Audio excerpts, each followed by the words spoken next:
आप देख रहे हैं श्री हरि कृपा आश्रम चैनल। संस्थापक स्वामी श्री हरि चैतन्य पुरी जी महाराज।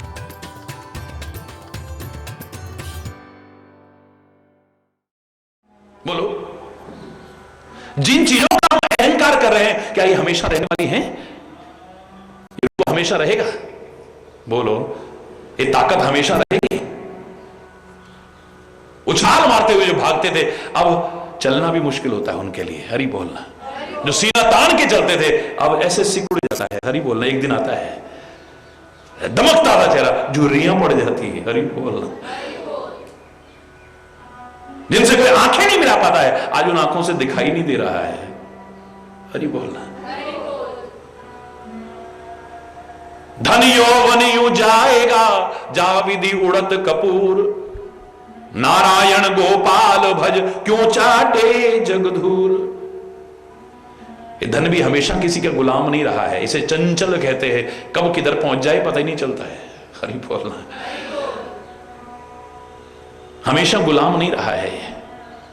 बड़े बड़े धनपतियों को नीचे आते देखा है, और बिल्कुल ऐसे लोगों को कहां से कहां पहुंचते देखा, अपनी आंखों से देखते देखते। हरि बोलना। काय का अभिमान कर रहा है आदमी? जिस चीज का अभिमान करना चाहिए वो आ गई, तो मैं तो कह रहा हूं अभिमान ही नहीं रहेगा तुम्हारे अंदर। और खासतौर से सौंदर्य, गुणों का सौंदर्य है, दिव्यताओं का सौंदर्य है, विशेषताओं का सौंदर्य है, अलौकिक सौंदर्य है, ये लौकिक नहीं। दुनियादारी में अगर जो बांके बिहारी जी की मूर्ति एक बार जो देख ले पास से, काली कलोटी, मेरे शायद आपका ऐसा हो तो कोई आपको देखना भी पसंद नहीं करेगा। ये वही आकर्षण नहीं है, ये उनकी दिव्यताओं का आकर्षण है। आंखें हटती नहीं है। अलौकिक अलौकिक सौंदर्य, ये खाली शारीरिक सौंदर्य नहीं है। अरे बोला,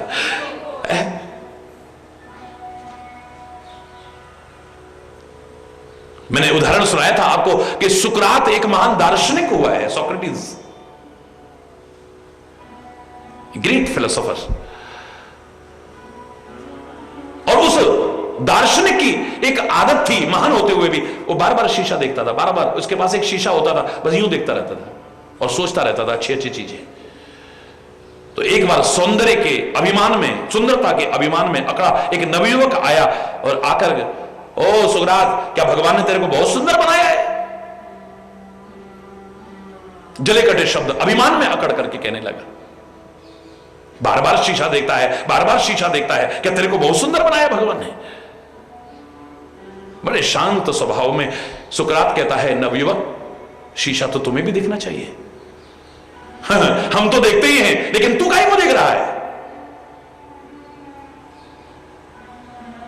ओ सुंदरता के अभिमान में अकड़े नवयुवक शांत और सरल शब्दों में कह रहे हैं, सुकरात, शीशा तो तू देखता है, लेकिन जिस भावना से मैं देखता हूं ना, काश तू उस भावना से देखने लग जाए, बहुत अच्छा रहेगा।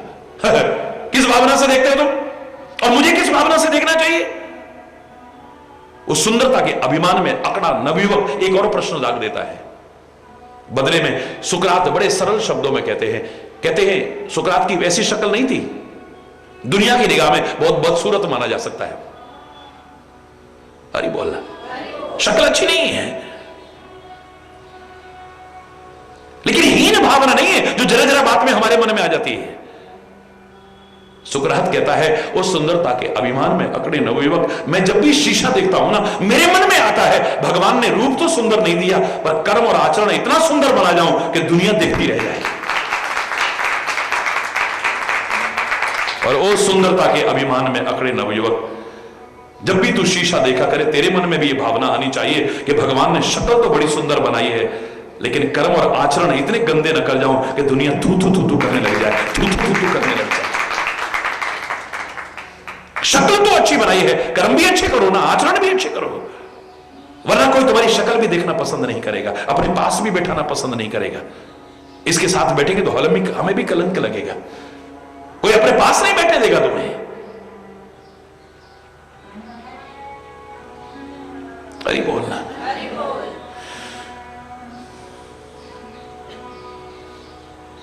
वाह वाह वाह वाह वाह, कितना सुंदर है। ऐसे वर को तो दुनिया में कोई दुल्हन मिलेगी नहीं।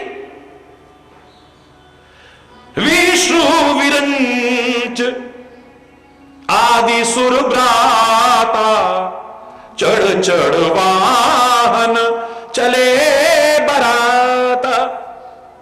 भगवान शिव की बारात में आज सारे के सारे चल रहे हैं, विष्णु भी, ब्रह्मा जी भी, सारे देवी देवता भी, सब चल रहे हैं, अपने अपने वाहन पर सवार होकर के चल रहे हैं। और क्या क्या हुआ शेषकल, आज यहीं पे अगर कोई गलत शब्द निकला हो उसके लिए क्षमा चाहता हुआ अपनी वाणी को विराम दूंगा। एक बार जोर से बोलेंगे, धर्म की, अधर्म का, प्राणियों में, विश्व का, गौ माता की, भारत माता की, गंगा माता की, संत समाज की, भारत की देवियों की, भक्त समाज की।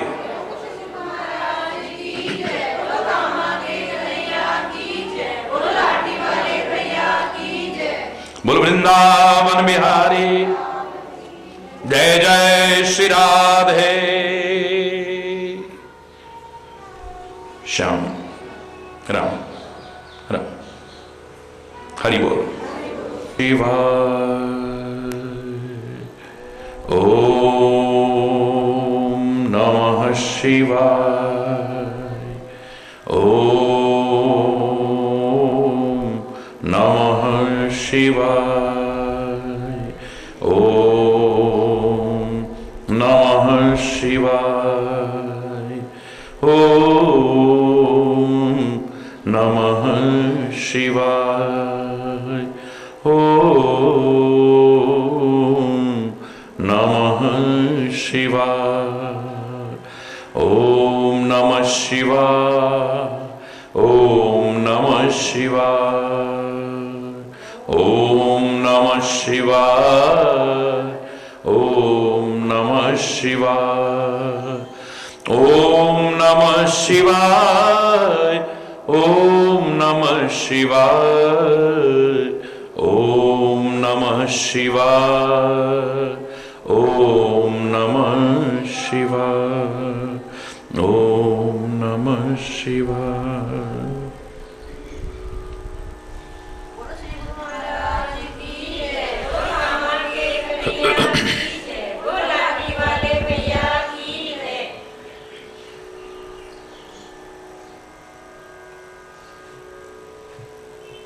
विस्तार से आपने सुना कि भगवान शिव का श्रृंगार किया गया, और शायद कोई और ऐसा श्रृंगार करेगा तो निसंकोच कहा जा सकता है कि शोभायमान तो नहीं होगा। भगवान शिव शोभायमान हो रहे हैं ऐसे श्रृंगार में भी। ये कहने का भाव क्या है कि आपकी शोभा रूप से नहीं होती है, आपकी शोभा सौंदर्य प्रसाधनों से नहीं होती है, आपकी शोभा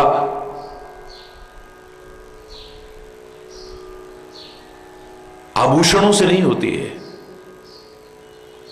आपकी शोभा दिव्यताओं से, गुणों से, नैतिकता से, मानवता से, चरित्र से, अच्छाइयों से।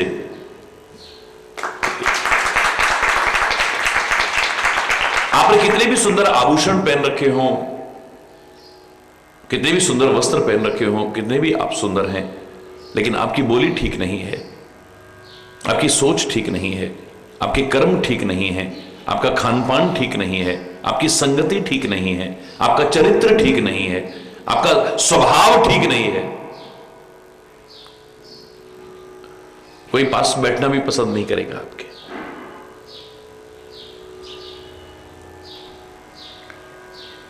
और जिनके पास ये सब है, कोई आवश्यक नहीं कि उन्होंने बहुत ही बेशकीमती वस्त्र पहन रखे हों, विभिन्न प्रकार के आभूषण धारण कर रखे हों, या सौंदर्य प्रसाधनों का इस्तेमाल किया हो, वो सादगी में, सरलता में, सहजता में भी हर एक की आंखों के तारे हो जाते हैं, हर एक के हृदय सम्राट बन जाते हैं।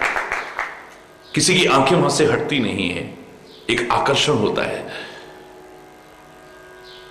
वो आकर्षण बाह्य सौंदर्य का नहीं है, आंतरिक सौंदर्य का है, आपकी अच्छाइयों का, आपके दिव्यताओं का, आपके सद्गुणों का।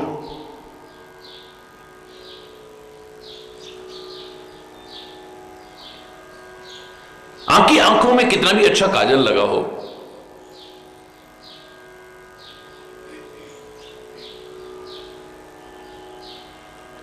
और काजल का नामकरण किया गया था स्नेह काजल। अब स्नेह खत्म हो गया, काजल बचा बस। स्नेह का जल इन आंखों में, जो किसी को देखते ही आंखें स्नेह के कारण टपक पड़े, सामने वाला भी खुश हो जाए कि हां, हमें देख करके कितने खुश हुए हैं।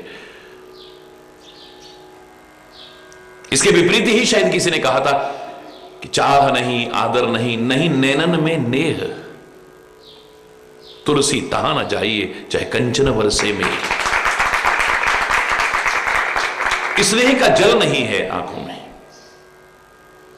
काजल कितना भी अच्छा लगा रखा हो, आंख शोभायमान नहीं हो सकती है। आंखों में करुणा नहीं है, कृपा नहीं है, कोमलता नहीं है, वात्सल्य नहीं है। आंखों से अगर वासना टपक रही हो, आंखों से क्रोध बरस रहा हो, आंखों से घृणा बरस रही हो, नहीं शोभायमान हो सकती है, चाहे कितना भी अच्छा काजल लगा रखा हो। नाक में कितनी भी सुंदर नथ पहन रखी हो, हीरे जवाहरात की, लेकिन आपकी इंद्रियां आपने नथ के नहीं रखी हुई हैं, जिसके कारण आप निरंकुश हो चुके हैं, गलत आचरण करते हैं, आपका कोई चरित्र नहीं है। आपके लिए यही कहा जाएगा इसने तो नाक कटवा दी अपनी। नाक में कितनी भी सुंदर नथ पहनने के बावजूद अगर इंद्रियों को आप कंट्रोल में नहीं रखते, नथ के नहीं रखते, नथ कहते हैं इसको, इंद्रियों को नथ के नहीं रखते हो, आपकी नाक कभी भी शोभायमान नहीं हो सकती। विभिन्न आभूषणों के बारे में कल आपने सुना, और महापुरुषों के पास वही वास्तविक आभूषण होते हैं। ये चाहे आभूषण पहने हो या ना पहने हो, उनकी शोभा देखते ही बनती है।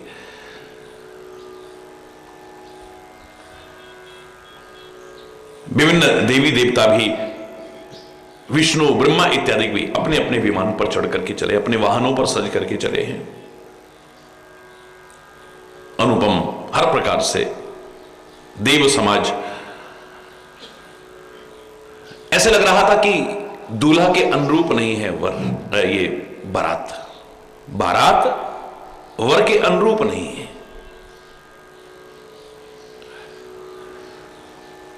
विष्णु ने हंस करके कहा कि सब अलग अलग होकर के चलो भाई, अपना अपना समाज बना करके चलो, वहां जाकर के हंसी कराओगे, वर के अनुरूप बारात नहीं है। देवता भी मुस्कुराने लगे, सब अपनी अपनी अलग अलग सेना बना करके चलने लगे। भगवान शिव मुस्कुराते हैं, हरि के व्यंग वचन नहीं जाए, हरि की मजाक करने की आदत नहीं जाती है, व्यंग वचन नहीं जाते हैं, लेकिन बड़े अच्छे लगते हैं। भगवान के मुख की वाणी चाहे कैसी भी क्यों न हो, अति प्रिय वचन सुनत प्रिय केरे। ये नहीं कि मेरा मजाक उड़ा दिया, और ये अति प्रिय, प्रिय नहीं अति प्रिय वचन लगते हैं। भृंगी ही पे सकल गण डेरे, भगवान ने भृंगी को भेजा और सारे अपने गणों को बुला लिया। शिव आज्ञा पाकर के सारे आए भगवान के चरणों में, भगवान शिव के चरणों में, चरण कमलों में सिर नवाया, और सब कैसे लग रहे हैं? नाना वाहन नाना वेशा, सब अलग अलग वाहन पर है, एक जैसे वाहन किसी के नहीं है, और वेश भी सबके अलग अलग हैं। विहसे शिव समाज निज देखा, भगवान शिव मुस्कुराने लगे अपना समाज देख करके। को मुखहीन, किसी का मुंह ही नहीं है, अरे बोलना। विपुल मुख काहू, किसी के अनेक मुख हैं। बिनु पद कर, किसी के हाथ पैर ही नहीं है। कोई बहुपद बाहु, किसी के अनेक भुजाएं और पैर हैं। विपुल नयन, किसी के कितने कितने नेत्र हैं। को नयन विहीना, किसी की आंख ही नहीं है। रिष्ट पुष्ट, कोई बड़े रिष्ट पुष्ट है, और को अति तनकीना, कोई ऐसे दुबले अस्थि पंजर मात्र है। तनखीन को अति पीन पावन, को अपावन गति धरे। बिल्कुल दुबले पतले शरीर वाले हैं, कोई परम पवित्र है और कोई इतने अपवित्र हैं, बिल्कुल अपवित्र वेश धारण कर रखा है। भूषण कराल कपाल कर सब सद्य सोणित तन भरे। और बोलना आभूषण भी सब ने कराल कपाल धारण कर रखे हैं, हाथों में विभिन्न प्रकार के अस्त्र इत्यादि धारण कर रखे हैं, सोनित तन भरे, खून से भरा हुआ शरीर है। बहु जिनस ब्रेत पिशाच जोगी जमात वरनत नहीं बने। योगी हैं, प्रेत हैं, पिशाच हैं, भूत हैं, उस जमात का वर्णन करते नहीं बन रहा है। नाच ही गाव ही गीत परम तरंगी भूत सब नाच रहे हैं, गा रहे हैं, जितने भी भूत प्रेत हैं सारे। देखत अति विपरीत बोल ही वचन विचित्र विधि। बिल्कुल विपरीत नजर आ रहे हैं और विचित्र प्रकार के वचन बोल रहे हैं। जस दूल्हे तस बनी बराता। अब लग रहा है कि जैसा दूल्हे है वैसी बारात तैयार है। कौतुक विविध हो ये मद जाता। विभिन्न प्रकार के खेल होते जा रहे हैं। अब ये कोरी कथा करना उद्देश्य नहीं है, ये देव नहीं महादेव है। ये देव स्वार्थी हो सकते हैं, महादेव परमार्थी है, परोपकार है। ये तो अपनी जान तक कुर्बान करके जहर तक पी करके लोगों को अमृत बांटने वाला है। महादेव में कोई विशेषताएं, हम इनको अपना मुखिया समाज का क्यों मानते हैं? इनमें विशेषताएं हैं, विविधता में एकता का संदेश है। इतनी विविधताओं के बावजूद, इतनी विषमताओं के बावजूद फिर सबको साथ लेके चल रहे हैं, ये विशेषता है।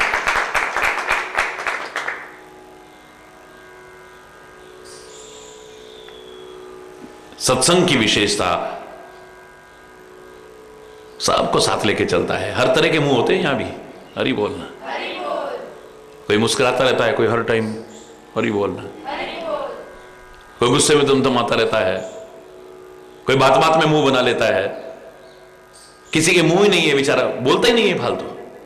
और किसी बड़ बड़ बड़ बड़ बड़ बड़ बड़ बड़ किसी की जवान इतनी चलती है, यानी कितने मुंह होंगे पता नहीं है।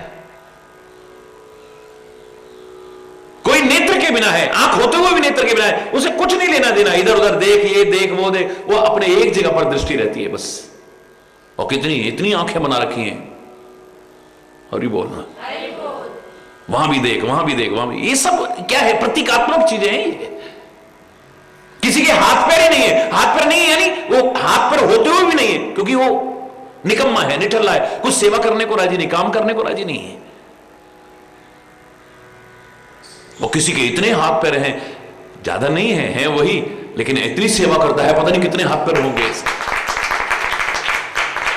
सत्संग की विशेषता है, सबको साथ लेके चलता है। महादेव की विशेषता है, सबको साथ लेके चलता है। आज के टूटते बिखरते समाज को मेरे शायद इससे अच्छा दिव्य उदाहरण और नहीं मिल सकता है कोई, प्रेरणा देने के लिए, संदेश देने के लिए, उपदेश देने के लिए। इतनी विषमता, इतनी विविधता, फिर सबको साथ लेके चलना।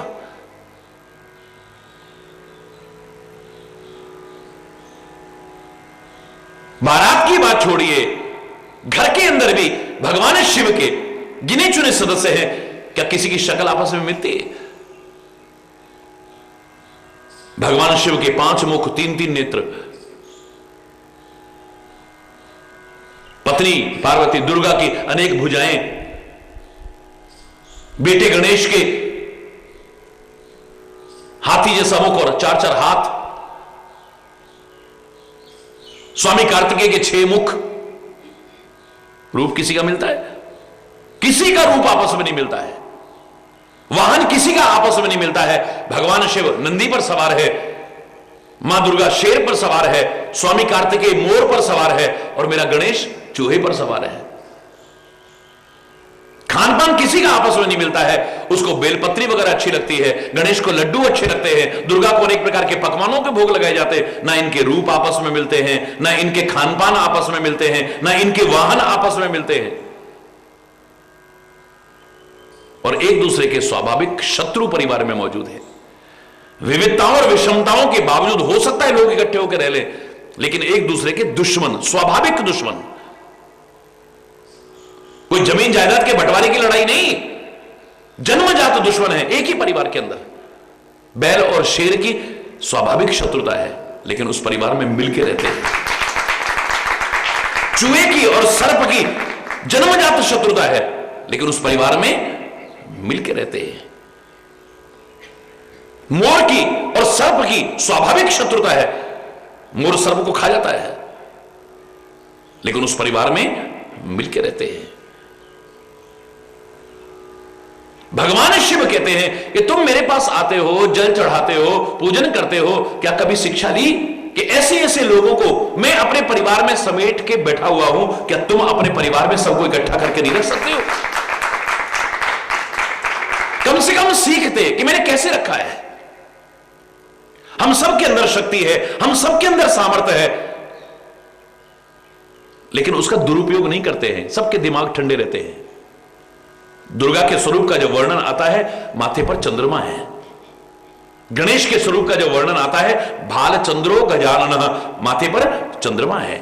भगवान शिव के स्वरूप का जो वर्णन आता है, माथे पर चंद्रमा है। और इतने पर ही काम नहीं चल रहा, ये तो बड़ा सदस्य है ना, माथे पे चंद्रमा भी रखता है और सिर पे गंगा जी भी रखता है। हरि बोल। सिर के ऊपर गंगा जी और चंद्रमा दोनों शीतलता के प्रतीक है, यानी दिमाग को ठंडा रखते हो। और ऊपर से तुम भी ठंडा ठंडा लोटा एक जल चढ़ा देते हो। दिन भर में कितने लोग जल चढ़ाते होंगे सारी दुनिया में? अरे मेरे सिर पर भगवान शिव कहते हैं गंगा जी भी है, चंद्रमा भी है, मेरे परिवार के सब सदस्यों के सिर पर चंद्रमा है, सब दिमाग ठंडा रखते हैं। आप लोग भी आकर के ठंडा जल चढ़ाते हो, काश अपने भी दिमाग को ठंडा रखते तो कितना अच्छा रहता। ये बात बात में जो तमतम आ जाता है। तुम्हारे परिवार टूट जाते हैं, बिखर जाते हैं, एक दूसरे की बात एक दूसरे को बर्दाश्त ही नहीं, एक दूसरे की सहन ही नहीं है। जरा जरा देर में, बस जरा जरा देर में। हरि बोलना। देखो महापुरुषों को कैसे इतने बड़े परिवार को समेट के बैठे होते हैं। तुम 4 लोगों को समेट के नहीं रख सकते। करोड़ों करोड़ों लोगों के परिवार को हमारे सदगुरु, हमारे महापुरुष कैसे समेट के रह लेते हैं। कैसे कैसे विचित्र लोग भी होंगे उसमें, कैसे कैसे स्वभाव के लोग होंगे।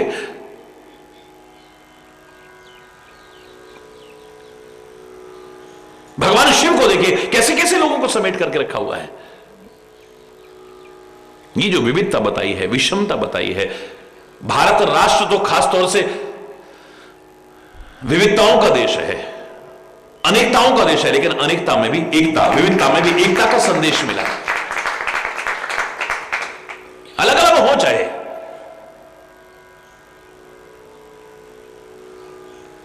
हमारा कैसे होना चाहिए, जैसे खरबूजे की फांकें बाहर से अलग अलग नजर आती हैं। खरबूजे को देख करके खरबूजा रंग पलटने वाला नहीं उदाहरण।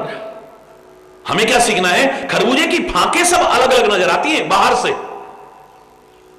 जैसे दुनिया में है, कोई टोपी वाला नजर आता है, कोई तिलक वाला नजर आता है, कोई पगड़ी वाला नजर आता है, कोई क्रॉस वाला नजर आता है, कोई कैसा नजर आता है, कोई कैसा नजर आता है। खरबूजे की फांकें सब बाहर से अलग अलग है, लेकिन कोई खोल के देख ले पर अंदर से पूरा का पूरा एक है। नाटक ना हो। जैसे संतरा है, बाहर से बिल्कुल एक है, लेकिन जब खोल के देखा तो सब फांक अलग अलग है। ऊपर से सब एक दिखते हैं, लेकिन अंदर सब अलग अलग है। ऐसा नहीं होना चाहिए। एकता का दिखावा नहीं होना चाहिए, अखंडता का दिखावा नहीं होना चाहिए। बाहर से चाहे आप अलग नजर आए, लेकिन अंदर सब एक हो तो कितना मजा आ जाए। ये बाहर सब अलग अलग नजर आ रहे हैं, सब एक ही परिवार के सदस्य हैं। अव्वल अल्ले नूर उपाया, कुदरत दे सब बंदे। एक नूर तो सब जग उपजा, कौन पले को मंदे।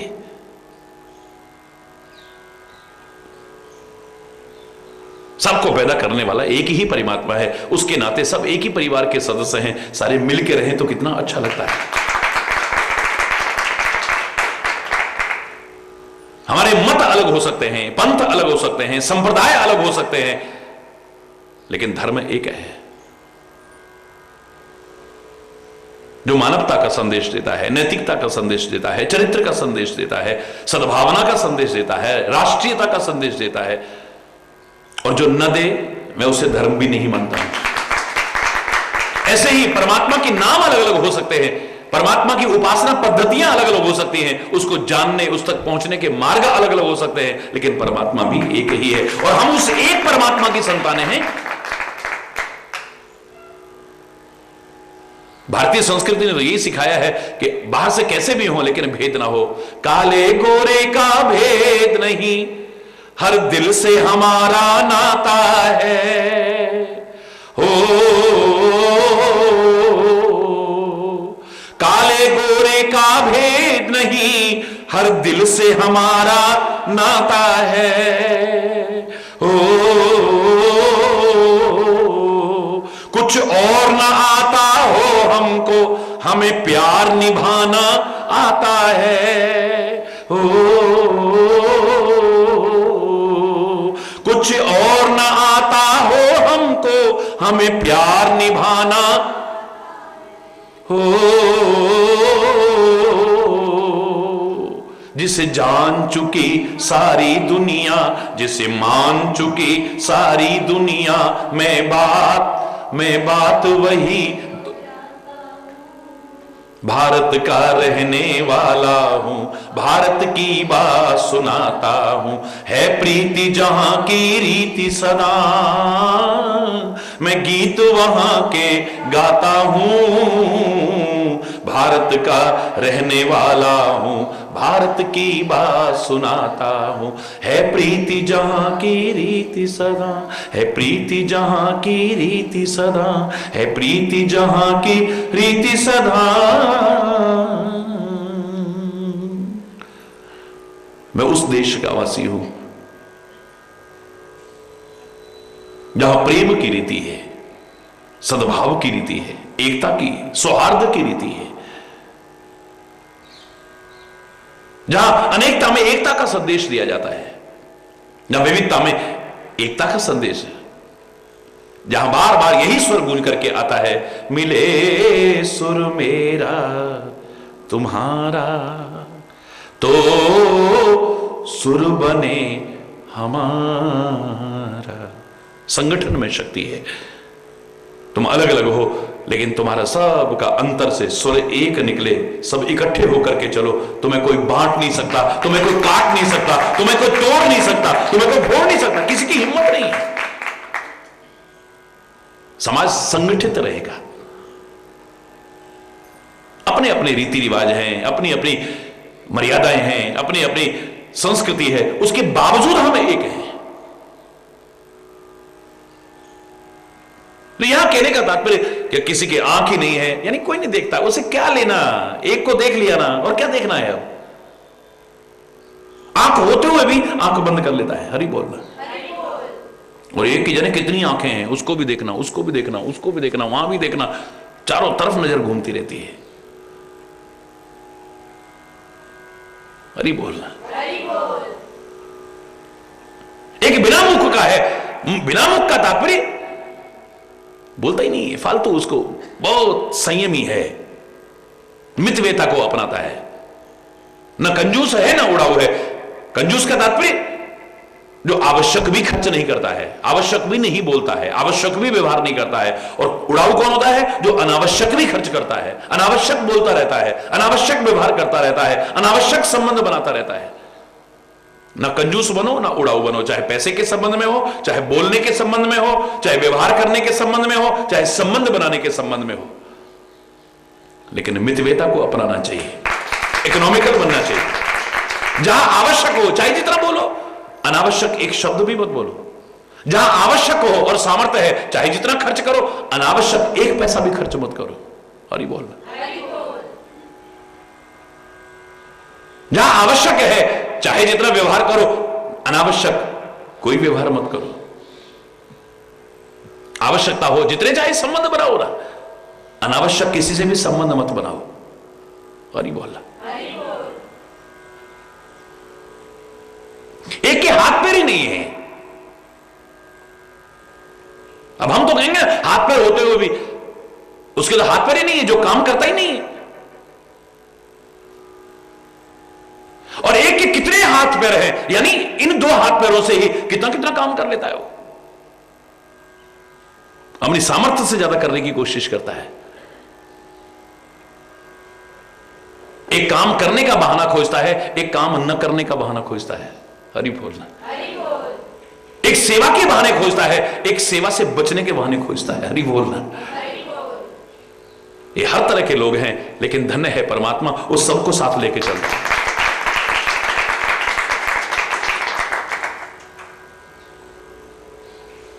ये कहते हैं ना, कोई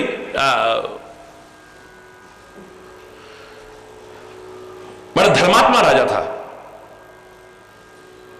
तो उसका नियम था कि नित्य बहुत सारे लोगों को भोजन करा के तब खुद भोजन करता था। तो एक दिन कोई नहीं मिला,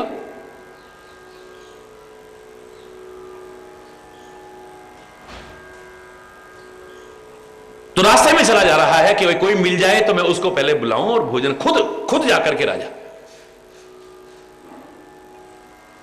तो एक व्यक्ति को देखा, उससे प्रार्थना की कि आप भोजन का समय है, भोजन वहां लीजिए। राजा ने आवाहन करा, निवेदन किया, आ गया। भोजन परोस दिया गया, तरह तरह के पकवान परोसे गए। बड़ा खुश हुआ, भोजन करने लगा। उन्होंने कहा नहीं, पहले भगवान का नाम लो, पहले भगवान का नाम लो तब भोजन शुरू करो। बोले वो तो ना कह मैंने कभी लिया था, ना ले रहा हूं, ना मैं कभी आगे लूंगा। मैं भगवान के नाम वाम में कोई रुचि नहीं है। तो बोले फिर तुम भोजन नहीं कर सकते हो यहां पे। हरि बोलना।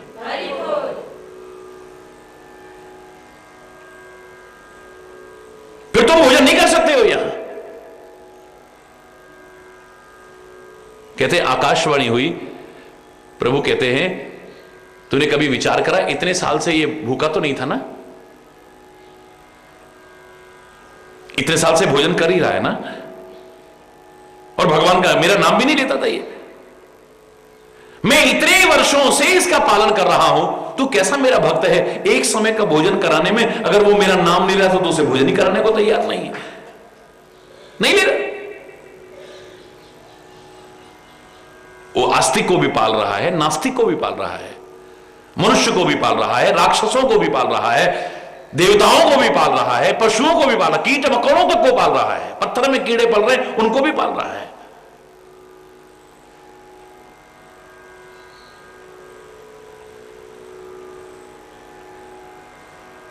विश्वंभर ऐसे नहीं कहते हैं, उससे सारी सृष्टि का भरण पोषण करता है, सारी सृष्टि का ध्यान रखता है, बिना किसी भेदभाव के सबका पालन कर रहा है।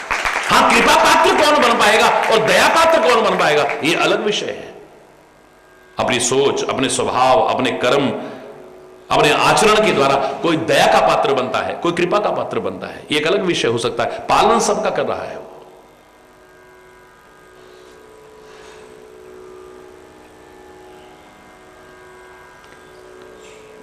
शिव विवाह का प्रसंग आ रहा है, मंगलमय प्रसंग आ रहा है, लेकिन घरों में अधिकांशतः जो अशुभ की स्थिति आती है, अमंगल की स्थिति आती है, वो काहे के कारण आती है? मनमुटाव के कारण आती है, वैर विरोध के कारण आती है,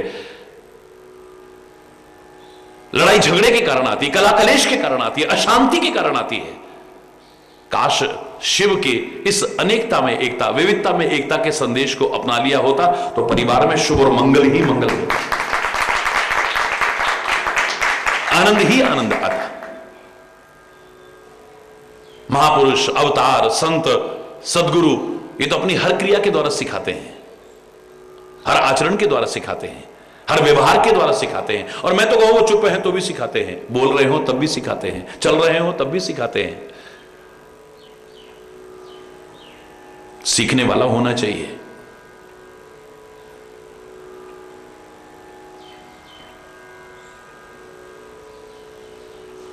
घर घर में शांति होगी। मैं तो बार बार कहा करता हूं, उस स्वर्ग को किसने देखा है? लेकिन जिस घर में, जिस समाज में शांति है, सद्भाव है, सुलूक है, मेलजोल है, सौहार्द है, एक दूसरे की भावनाओं की कदर करते हैं, एक दूसरे को देख करके खुश होता है, एक दूसरे की सहायता करने को तैयार होते हैं, यहां स्वर्ग उतर आए। और जिस घर में रात दिन कलेश होगा, लड़ाई झगड़ा होगा, मनमुटाव होगा, वैर विरोध होगा, घृणा होगी, एक दूसरे की टांग खींचने की कोशिश होगी, एक दूसरे को देख करके जलन और ईर्ष्या होती होगी, उस नरक को किसने कहा है? इस घर में नरक उतर आया है। ये जो नरक जैसी स्थिति है, इससे उबरने की कोशिश करें। चाहे अपने जीवन में आ गई हो नरक जैसी स्थिति, चाहे घर में आ गई हो या समाज में आ गई हो, उस नरक की स्थिति से उबर करके स्वर्ग तुल्य वातावरण बनाने की कोशिश करनी है। फिर देखो क्या आनंद आता है। खुशियां ही खुशियां होंगी, आनंद ही आनंद होगी, उल्लास ही उल्लास होगा, उमंग ही उमंग होंगी, उत्साह ही उत्साह होगा। और हो परमात्मा से प्रार्थना करता हूं, धर्म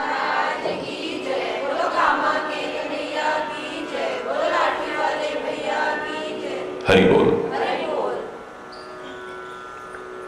हिमाचल राज्य ने बहुत विशाल पंडाल बनाया है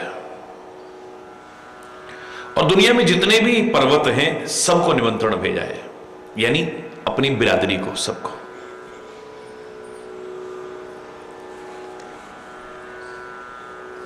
क्या उद्देश्य हो सकता है अपने पूरे परिवार को, खानदान को, बिरादरी को, सबको बुलाना ऐसे आयोजनों में? क्या उद्देश्य हो सकता है?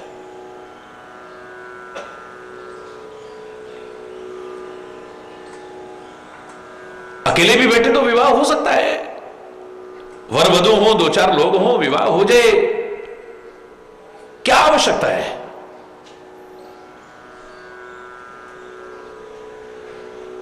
भारतीय संस्कृति में विभिन्न वैवाहिक रीतियों का वर्णन है। यहां स्वयंवर का भी वर्णन है, गंधर्व विवाह का भी वर्णन है, सशर्त विवाह जो होते थे उनका भी वर्णन है। और एक वैदिक रीति से, एक अनुष्ठान के रूप में सबको इकट्ठा करके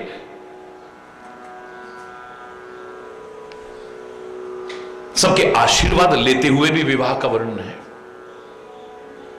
आखिर क्या वजह है कि इन सब में सर्वश्रेष्ठ वैदिक रीति से सबको इकट्ठा करके सबके आशीर्वाद लेकर के विवाह करने की रीति को सर्वोत्तम माना गया? क्योंकि सब लोग आएंगे, अपनी शुभकामनाएं देंगे, शुभ आशीर्वाद देंगे।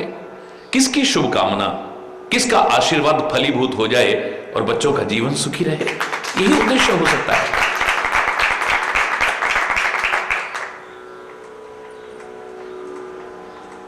भारतीय संस्कृति में जो रीति थी, जहां एक और सब लोग आएंगे, कार्य में सहयोग होगा। आजकल की तरह नहीं है कि सीधे विवाह मंडप में ही पहुंचे और वहीं पे बस जेब में हाथ डाल के, और सब महीनों महीनों पहले लोग आ जाते थे, सहयोग करते थे। कार्य में सहयोग करने का था, सब थोड़ा थोड़ा भी करते थे तो आर्थिक रूप से भी सहयोग हो जाता था, पता ही नहीं चलता था विवाह कैसे हो गया है। और इन सब का भी उद्देश्य प्रमुखता से नहीं है। प्रमुख उद्देश्य क्या है कि सब लोग जो आएंगे वो शुभकामना और आशीर्वाद देंगे, और उनकी शुभकामना और आशीर्वाद के फलस्वरूप बच्चे सुखी रहेंगे, बस। भारतीय संस्कृति में विवाह एक पार्टनरशिप डील नहीं है कि जब तक निभ गया, नहीं निभा तो हरि बोल। यह विवाह को भी धर्म विवाह कहते हैं, धर्म को जोड़ा गया है वहां। और पत्नी को भी मात्र भोग विलास का साधन नहीं, मात्र संतान पैदा करने की मशीन नहीं, धर्म पत्नी कहा है। जो हमारे धर्म में भी सहभागिनी बनेगी वो धर्म पत्नी है, पाश्चात्य देशों की तरह नहीं है।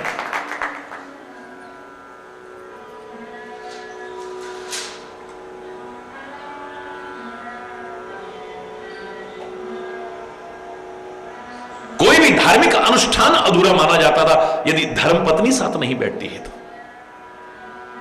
किसी कारणवश सीता अगर महर्षि वाल्मीकि के आश्रम में है और श्री राम यज्ञ कर रहे हैं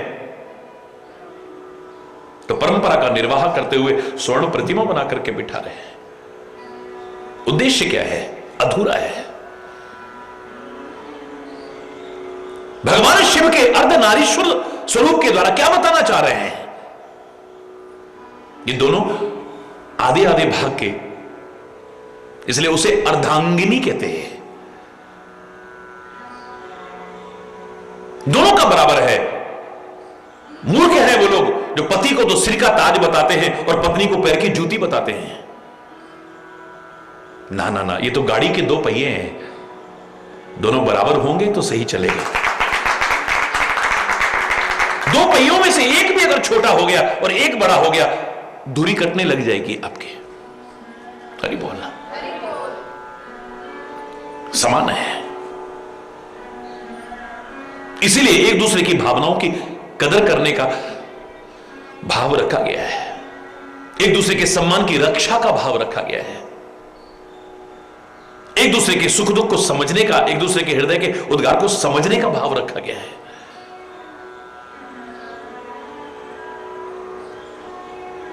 हरि बोल। यह धर्म को दूर नहीं किया जाता है। विवाह इत्यादि के में भी जो कुप्रथाएं बीच में आने लगी हैं, अनेक कुप्रथाओं में दहेज भी अपनी जगह हो सकती है, जिसके कारण कन्या का जन्म भी अभिशाप माना जाने लगा हो। अनेक कारण में एक कारण। और एक कारण यह भी हो सकता है कि कन्या के कारण विवाह के समय कई बार बहुत लोगों को बहुत नीचा देखना पड़ता है। वर पक्ष के लोग तरह तरह से प्रताड़ित करने की कोशिश करते हैं कई जगह पर। यह मूर्खतावश, हम तो लड़के वाले हैं ना। हरि बोल। अपने आप को बड़ा समझते हैं, उसको छोटा समझते हैं। मेरे से किसी ने पूछा, भारतीय संस्कृति की आप इतनी प्रशंसा करते हैं, ये क्या रीति है भारतीय संस्कृति में कि जिसने अपने जिगर का टुकड़ा इतने साल पाल करके दे दिया हो, उसे छोटा और हीन समझना, उसका अपमान करना, उसका तिरस्कार करना, सबके बीच में लज्जित करना उसे, इतना कुछ करने के बाद भी।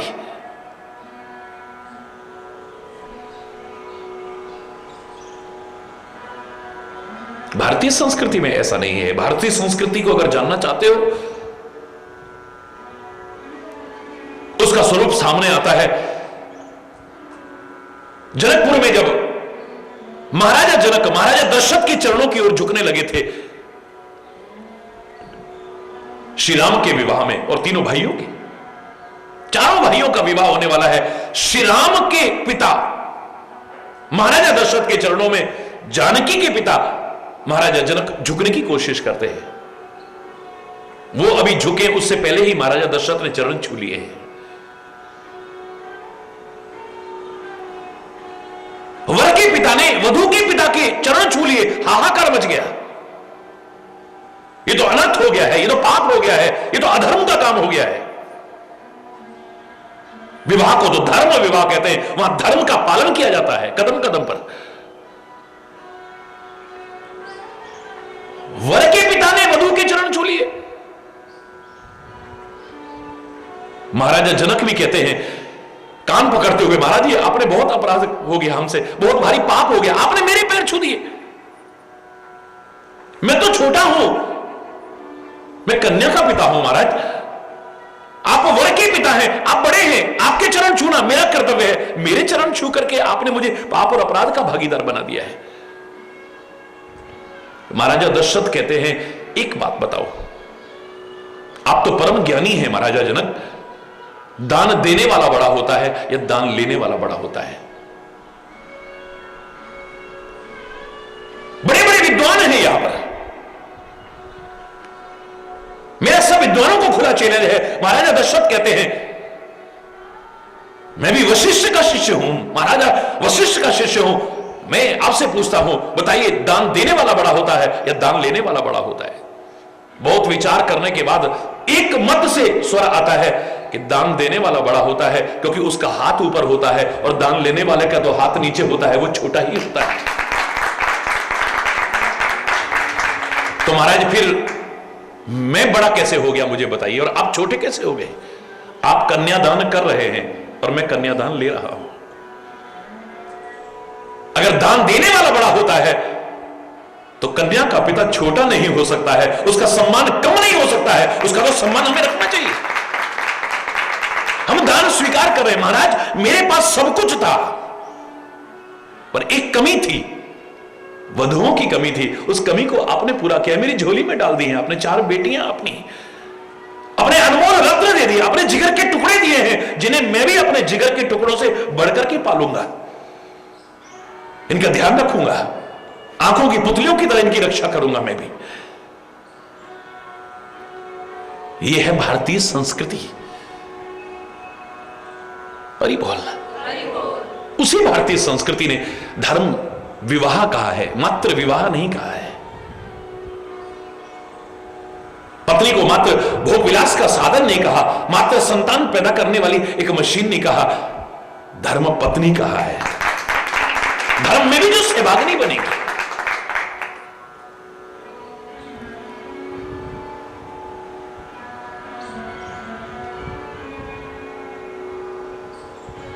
जहां धर्म साथ है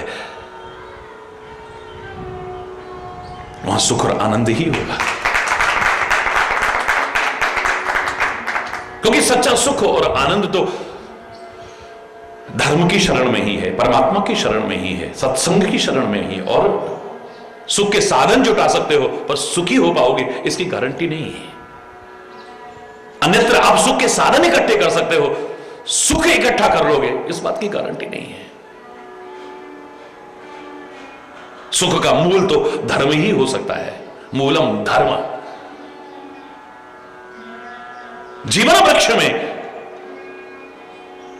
अगर इसे फलता फूलता रखना चाहते हो तो इसकी जड़ तो धर्म ही है। जिसे मैंने एक वाक्य में सरल शब्दों में कहा था, ऐ संसार के लोगों फलो फूलो पर मूल को मत भूलो। आपका जीवन वृक्ष खूब फले फूले, समृद्ध हो, खुशहाल हो, लेकिन वृक्ष तभी तक फलता फूलता है जब तक उसकी जड़ ठीक है। जहां जड़ पर आघात होना शुरू हो जाता है, वृक्ष ज्यादा दिन फलता फूलता नहीं है। और जीवन वृक्ष की जड़ है धर्म। बस इस जड़ को नष्ट मत होने देना, धर्म को अपने से दूर मत होने देना, सुखी रहो। शायद महाभारत में इसीलिए कहा था, धर्मो रक्षति रक्षितः। धर्म की अगर तुम रक्षा करोगे तो धर्म तुम्हारी रक्षा करेगा। धर्म को तुम अपने से दूर नहीं होने दोगे तो धर्म तुम्हारे साथ रहेगा और तुम्हारी रक्षा करेगा। परमात्मा को यदि तुम दूर नहीं करोगे अज्ञानता के कारण, गलतियों के कारण, तो परमात्मा तुम्हारे साथ रहेगा, है तो सही, तुम्हें अनुभव होगा और कदम कदम पर तुम्हारी रक्षा करेगा। सदगुरु को अगर तुम दूर नहीं करते हो अपनी गलतियों के कारण, तो सदगुरु तुम्हारे साथ पल पल रहेगा, क्षण प्रति क्षण रहेगा और कदम कदम पर तुम्हारी सहायता करेगा, रक्षा करेगा तुम्हारी। और हम ही अगर उसे दूर कर बैठेंगे, सब कुछ पाकर के भी समझ लेना सुख से दूर रहेंगे, आनंद से दूर रहेंगे, सच्चा चैन, सच्चा सुकून, सच्ची शांति नहीं हासिल कर पाएंगे, लाख प्रयास करके भी। हरि बोल। भारतीय संस्कृति में जिसे धर्म विवाह माना जाता हो, वहां एक धार्मिक अनुष्ठान के रूप में जहां आयोजन किया जाता हो, वहां पर बड़ों का आशीर्वाद लेना तो उसकी एक महत्वपूर्ण कड़ी है। सबको इकट्ठा करना। पहली बात तो आपका व्यवहार अच्छा होगा, तभी तो सब आएंगे, वरना कौन एक दूसरे के यहां। ऐसे टाइम में तो और नखरे करते हैं ज्यादा। हरि बोलना, ज्यादा नखरे करते हैं। बल्कि बाहर के लोग सम्मान पूर्वक आ जाएंगे, प्रेम पूर्वक, लेकिन जिनको आप अपना कहते हो ना, वो कहीं ना कहीं आपको नीचा दिखाने की कोशिश करेंगे। ये जो प्रीति आज चल गई है, अगर आप बहुत अच्छा करने लग जाओ, आपकी बच्चियां बहुत अच्छी जगह चली गई, आपके बच्चे के लिए बहुत अच्छा घर आ गया, तो खुशी नहीं होगी, ईर्ष्या होगी। हरि बोल।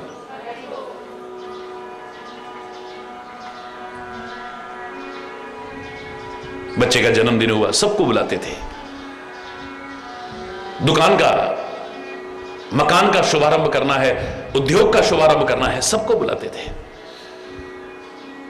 विवाह होता था, सबको बुलाते थे। विवाह की वर्षगांठ होती थी, सबको बुलाते थे। उद्देश्य यही था कि सब आए, हम सबके चरणों में प्रणाम करें, बड़ों को अभिवादन करें, प्रणाम करें और बराबर वालों को अच्छा अभिवादन करें, तो सबकी शुभकामनाएं और सबके आशीर्वाद मिलेंगे। पता नहीं किसकी फलीभूत हो जाए और सुखी रहे। गुरुजनों के आशीर्वाद लिए जाते हैं, माता पिता के आशीर्वाद लिए जाते हैं, बड़े बुजुर्गों के आशीर्वाद लिए जाते हैं, बराबर वालों की शुभकामनाएं ली जाती हैं। हरि बोल।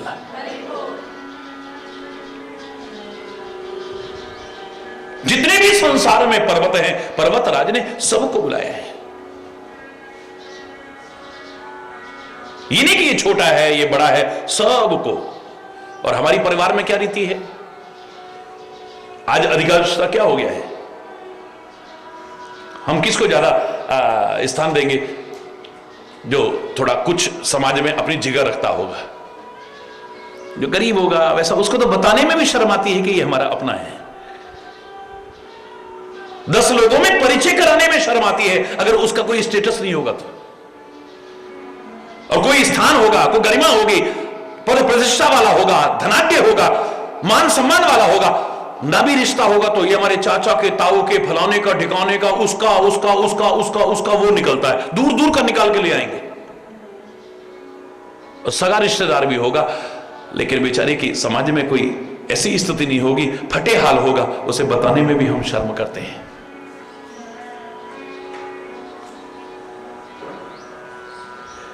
महाराजा धीराज बनने के बाद भी फटे हाल, बचपन का सहपाठी साथ में आ गया है, उसको गले लगा करके सम्मान देने वाला मेरा कन्हैया ही हो सकता है। हरि बोल। ठुकराए हुए विभीषण को भी अपना मित्र कहने वाला, गले लगाने वाला मेरा राम हो सकता है। भय के कारण जहां तहां भागा फिरने वाला दुखी पीड़ित सुग्रीव शरण में आया है तो गले लगा करके उसे मित्र कह करके पुकारने वाला मेरा राम ही हो सकता है।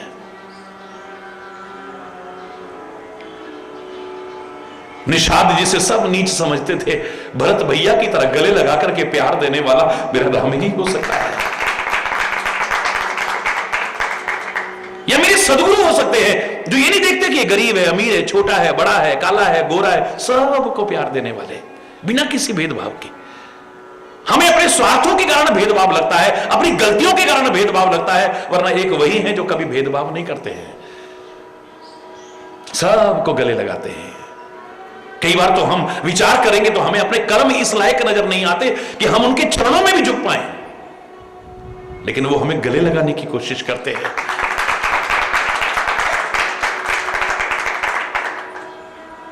जो मैंने कहा था ना, पंजाब का वो भजन बड़ा अच्छा लगा मेरे को, एक ही पंक्ति याद है, मैं नीवी इतनी नीची हूं मैं, पर मेरा सतगुरु ऊंचा, उच्चया नाल में लाई। इतने ऊंचों के साथ मैंने रिश्ता बना लिया है,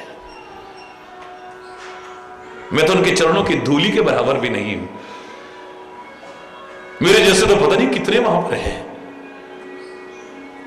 इसलिए बार बार प्रार्थना करती हूं, स्वामी मोहि न विसारियो, चाहे लाखों लोग मिल जाए, हमसे तुमको बहुत है पर तुमसा हमको ना है। हमारे जैसे तो पता नहीं कितने हैं तुम्हारे पास। मैं नीवी मेरा सतगुरु ऊंचा, उच्चया नाल मिलाई, सदके जावा उन्ना उच्चया तो बलिहारी जाती हूं, बलिहारी जाती हूं ऐसे सदगुरु पर जिन्ना नीविया नाल निभाई। इतने हम नीच लोग, फिर हमको इतना बड़प्पन दिया, इतना प्यार दिया, इतना सम्मान दिया, अपने गले लगा करके हम इस लायक थे कि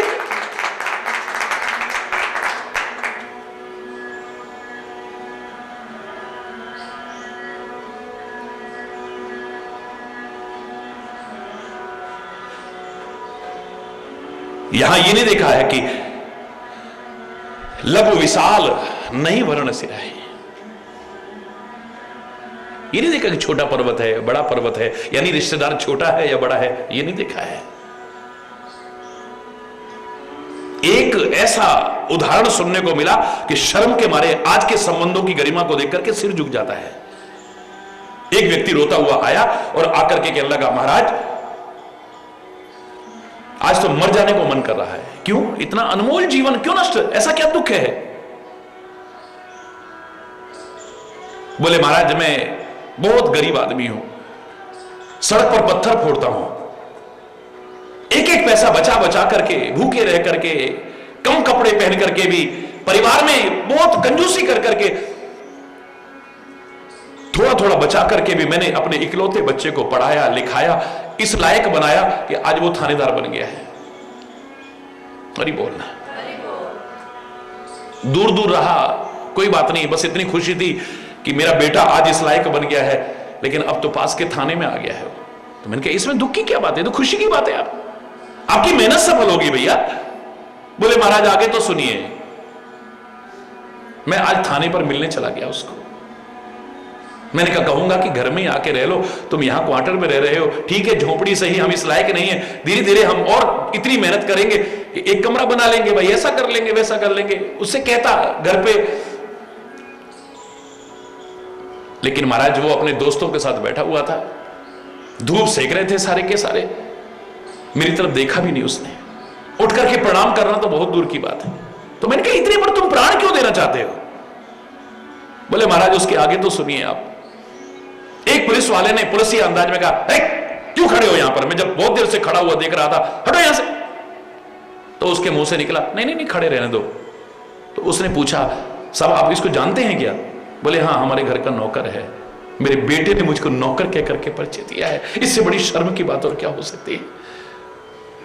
फटे हाल देख करके हमें अपने पिता को बताने में 10 लोगों में शर्म आती है, ये हमारे पिताजी है।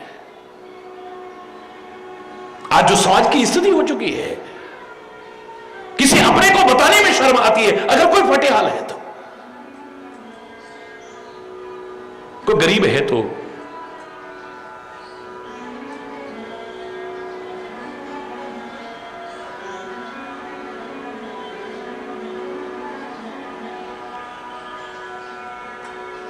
यही सिखाया है कि सबको बराबर सम्मान देने की कोशिश करो, इसी में तुम्हारा बड़प्पन है।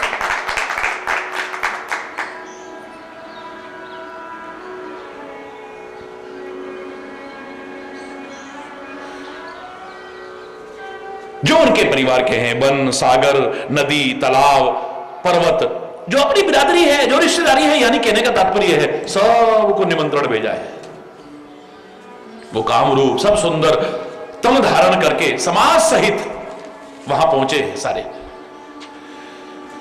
और गावही मंगल सहित स्नेहा, अगर आप लोगों को स्नेह दोगे तो तुम्हें भी बदले में स्नेह मिलेगा। ये याद रखना, ये तो दुनियादारी की अपवाद छोड़ करके रीति है कि आवाज गूंजती है, यहां इको होता है, जो आप बोलोगे वही लौट करके आने वाला है। अपवाद छोड़ दीजिए। कई ऐसे हैं आप कितना भी प्यार दे दो, कितना भी सम्मान दे दो, कितनी भी इज्जत दे दो, लेकिन वो उसको नहीं समझते हैं। ये अपवाद है। बाकी अधिकांशतः सम्मान चाहते हो तो सम्मान देना शुरू करो, प्यार चाहते हो तो प्यार बांटना शुरू करो, जो तुम चाहते हो वो और करो। शायद शास्त्रों ने आधे वाक्य में इस सार को सरलता से इससे अच्छा नहीं कहा होगा। आत्मनः प्रतिकूलानि, जो आपको अपनी आत्मा के प्रतिकूल लगता हो व्यवहार, वो कभी दूसरों से करने की कोशिश मत करना। जो तुम्हें अपने लिए अच्छा नहीं लगता है वो औरों के लिए मत करना। तुमसे बड़ा अगर तुम्हारा तिरस्कार करता है तो तुम अपने से छोटों का तिरस्कार मत करना कभी भी।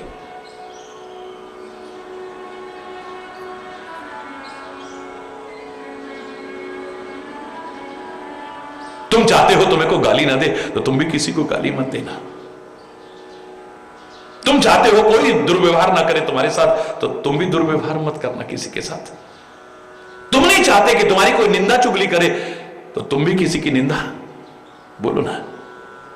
तुम अगर चाहते हो कि मेरी बेटियां ससुराल में सुखी रहें, तो तुम्हारे घर में अगर किसी की बेटी आई है तो उसको भी सुखी रखने की कोशिश करो। तुम चाहते हो कि लंबा जीवन हो, सुखी जीवन हो, तो अपने बुजुर्गों के लिए भी कामना करो ये हमारे ऊपर बने रहें, इनका साया बना रहे हमारे सिर पर। और अगर तुम ये चाहते हो कि जब हम बुढ़े हो जाएं हमारा अपमान ना हो, तिरस्कार ना हो, अनादर ना हो, बच्चे हमारी सेवा करें, तो तुम भी अपने बड़ों का अनादर मत करना, तिरस्कार मत करना, अपमान मत करना, उनका सम्मान करने की कोशिश करना, सेवा करने की कोशिश करना। हरि बोल।